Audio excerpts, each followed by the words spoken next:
During the election campaign, I saw lots of posts that said, don't allow two political figures who don't even know you to divide you from your friends and your family. And then more recently, I saw someone I know post something along the lines of, if you're avoiding friends and families because of political differences during the holidays, well, then you're just an a-hole. And I thought to myself, you know what? These statements are missing a lot of context and nuance. So today, I would like to explain why it's perfectly acceptable to stay home for the holidays. Let's get started.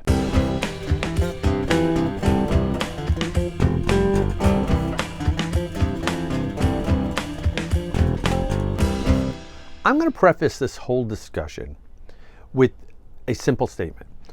Your mental health and well-being is far more important than anyone else's thoughts and opinions. Okay? That's where we're starting with, because that's where we're going to be going with this. We're talking about your mental health and well-being. So, now that we got that out of the way, I'm going to break it down into the two statements that we mentioned at the top of the program. The first being that you shouldn't allow a public figure who doesn't know you to divide you from your friends and family. And then we'll talk about the fact of whether or not you're an a-hole because you're avoiding family members during the holidays because of political differences. So let's start with the first one. Now, it sounds great to sit there and say, don't let someone who doesn't even know you divide you from your friends and families. Sure, that's not really what's happening, though. Right?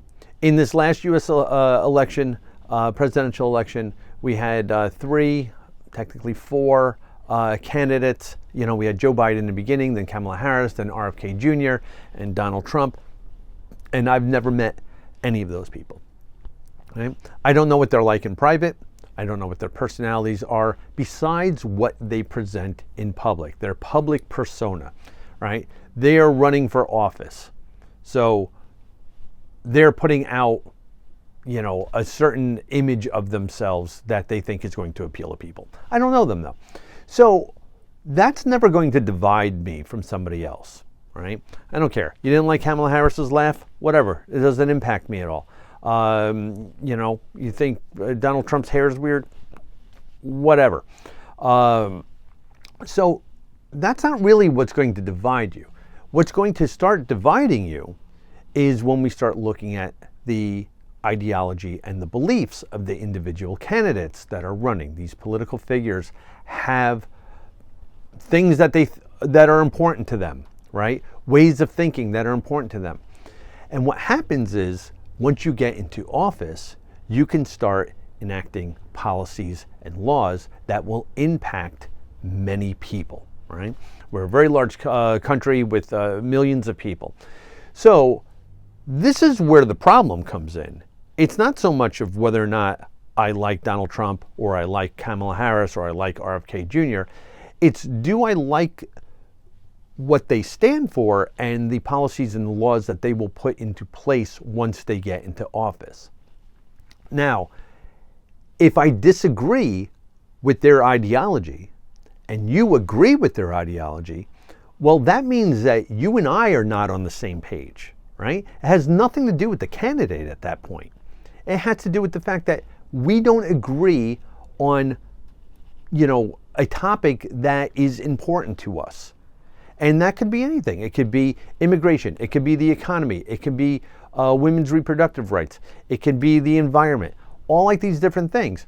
You find something that's important to you, and if somebody else likes the candidate that has a terrible track record on the thing that matters to you, well, then you're not jiving.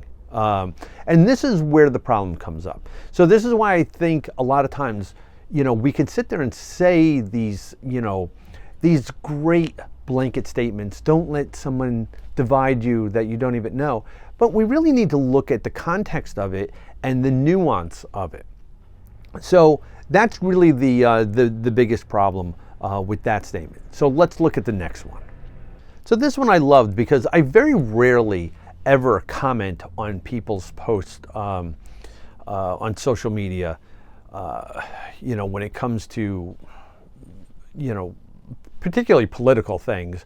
but also things that like I may really not disagree with, unless it's something completely inflammatory or false or a lot of misinformation. So the statement was, if you're avoiding your friends and families during the holidays because of political differences, then you're just an a-hole. And that's all. And I said that this is a very uneducated statement that lacks nuance. And this is true, because if you can sit down and have a meal with somebody who you don't agree with politically, sure, that's fine. Now we're going to go back to that same thing that we said before, where, you know, if we're looking at the ideologies and things like that, you know, that's what causes more of a rift. But that's causing a division between people. Can you be divided from somebody and still sit down and have a meal and be civil with one another? Sure, absolutely you can. So in that regard, yeah, if you have political differences, you shouldn't just, you know, avoid friends and family members. However, if you have a family member or if you have a friend who is just very abusive when it comes to this, if they feel the need to, you know, ram their viewpoints down your throat, if they're going to be physically or not physically, but mentally or verbally abusive to you, well, here I start running into like more of an issue, right? So it's not so much the fact that I don't agree with you politically, but if you start, you know, attacking me, or making fun of me, or doing all like this stuff, well, I have a right to do what's best for me. Right? I have a family member who likes to push buttons.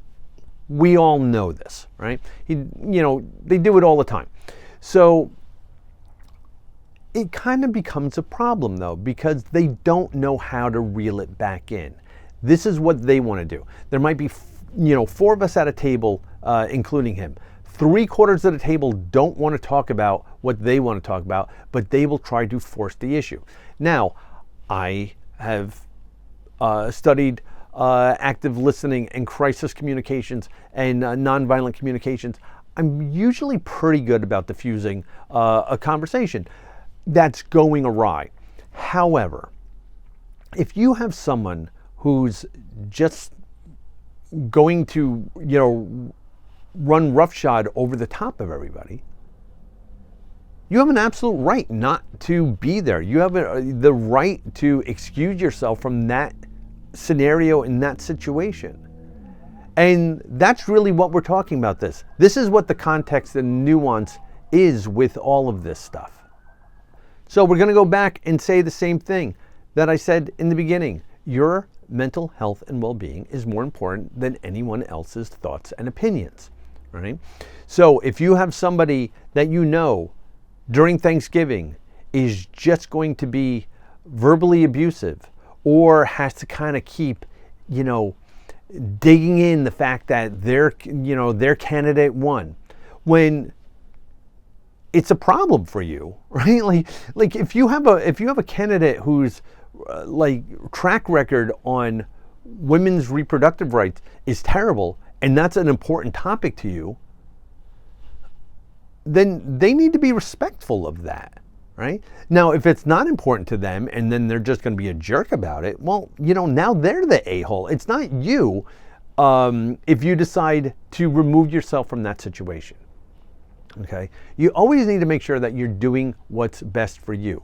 One of the things that we work with clients on in health coaching, in lifestyle medicine, is positive social connections. And that doesn't just mean like social media and stuff like that. That means family, friends, coworkers, people that you meet in the street, right? If you were in the supermarket and somebody started berating you over a topic, would you stick around? No. You would remove yourself. So there's no reason why you should stick around if one of your family members is berating you about something just because it's Thanksgiving, okay? Or just because it's Christmas or Hanukkah or Kwanzaa or whatever, right? This doesn't have to be just about the holidays. This is year round, right? Your mental health and well-being is more important than their thoughts and opinions. And it's great that they have them. But if you can't speak to one another civilly, right? Or if you try to put up boundaries and say, hey, listen, I understand that this is how you feel about this. This is how I feel about this. We don't agree. So how about, just for the sake of the holidays, we don't discuss it, set these boundaries in advance. If they can't abide by them, remove yourself from the situation.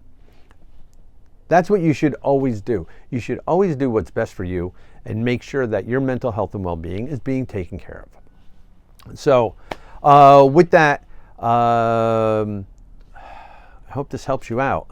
I hope you have a good holiday. I hope your family's not a bunch of a-holes that verbally attack you and are abusive and everything like that, because that's just terrible. Nobody should have to go through that. And I've never been one to believe just because it's family, it's like you have to. No, I'm completely fine with removing any sort of toxic environment out of my life. We get one go around on this. Like, you might as well make the best of it and not be miserable. That's just my opinion, though. I hope this has helped you out a little bit and given you a little bit more to think about on this topic. If you like this video, then click the like button and share it with your friends and family. If you want to hear more of what I got to say, then subscribe, turn on notifications, and find out when new videos are coming out. And leave me some comments down below. What are your feelings of this? Do you think you should just trudge through it and deal with it, even though it's going to make you miserable? Do you skip holidays with family because you know just how torturous it's going to be? Let me know. I'd love to hear from you. So until we speak again, be well, be safe, and be kind to everybody.